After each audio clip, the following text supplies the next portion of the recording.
In this video, I'll show you how to install the ink cartridges for your HP DeskJet 2921 printer.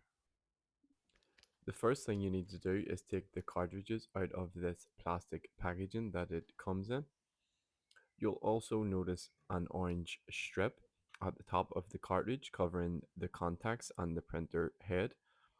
Go ahead and take the orange strip off, but don't touch here or the print head, as it can affect the print quality later on.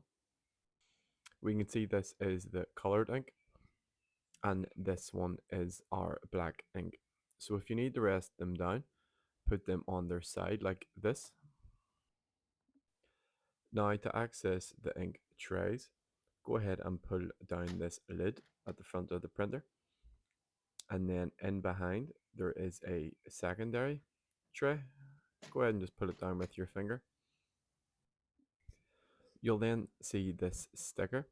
This is to tell you that the colored ink cartridge goes on the left and the black one goes on the right. So now with those instructions, I'm just going to take our colored ink and we're going to take this end and put it in first. So with your finger and thumb, simply glide it into the tray. When it's resting like this, put your other hand on top of the printer and give it one firm push in and up until you hear it click into place. We're going to do the black ink now, so the exact same thing.